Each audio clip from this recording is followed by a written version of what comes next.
All right, so continuation. Part 2, continuation. Don't you hate when you are recording and all of a sudden you look down and you see that it says that you've run out of memory, recording has stopped, and you're like, what the? I don't even know where I stopped. I was rambling and like, now what do I do? Well, this is what you do. You create a part 2. So here I am. I stopped, took out the trash in my phone, got some more memory, and now I'm back. And it's a good thing because I was able to watch the video and make 2 clarifications or edits, and then give an update. So here it is. First edit or clarification is, well, they both were in my math. Remember, public school math here. That's how I was educated. So I gotta double check. Sometimes it can get a little sketchy.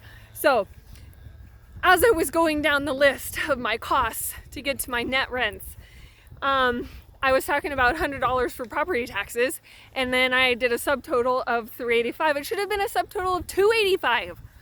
Again, mouth is working faster than the brain is working.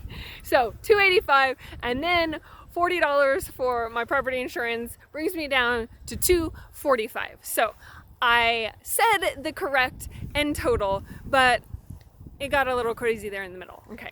Second edit clarification is my return, my percentage of return. So it was a little bit off, just a little bit.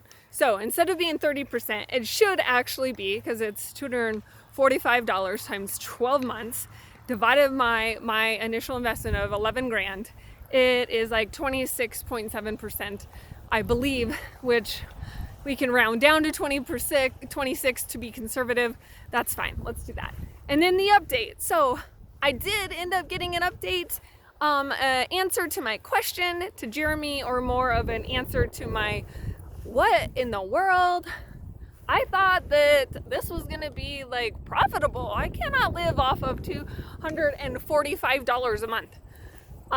Even at 10 properties, that's $2,400. It's like, all this work, I need a little bit more than that. And so he wrote back and he's like, remember. And also, I did say that maybe I needed the paradigm shift. I needed to, there was something that I wasn't getting. So, and this is it. He said, during the redemption period, that's when we're giving the discount. It's only 3 years. And essentially, it's a trade-off. Instead of getting a vacant property that we are now sinking more money into rehabs, we don't have to put that rehab money in at the moment. We get cash flows immediately because we can convert the current occupant tenant into our tenant and divert those monies straight to us. And so the discount is only the $285 instead of the $900 a month, is only for those first 3 years during the redemption period. And then when the redemption period expires, we can actually take full possession of the property and help relocate that occupant if they haven't already moved out. And then we can go in, do the rehab, and then get it on the Section 8 cycle there. So that was good to know, that it's not a forever $485 netting $245 for me, because that really doesn't work. I really need a net that's $650. Like, that would be really great. There's a difference between $2,400 a month and $6,400. Like, that's a huge amount. That's called my kids get to eat. So that's what I got. I'm glad I was able to come back and give these clarifications. The management, the property manager that I have, that's doing this legwork for me, which I'm so happy about because I don't have to do it, and she can do it locally, and I can be wherever. She sent me the lease agreement, and she had the wrong LLC name on it, and the tenant had already signed and everything, and I'm like, like, sorry to be ya, but I really need this to be changed. So I have an acquisition LLC that, acquires the properties. They buy the property, but it's different monies than like long-term rents or just any monies coming in, any income that's over 12 months. And so the attorney and the accountant say, hey, you need to separate your active income from your passive income. And so that's what I'm trying to do. And I know my coaches, especially Simon, he's the Australian, he's like, don't worry about the entities.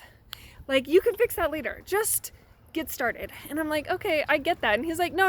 In Australia, like, it isn't anything like the US. The US, you have so much flexibility to make things right if you don't do it right.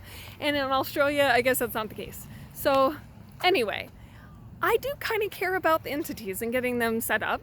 I don't want to have to do a bunch of cleanup efforts, but I'm also not having that stop me from getting started. So I encourage you to also get started, but also make sure that you have your affairs in order. So that's all I got. Have a great day.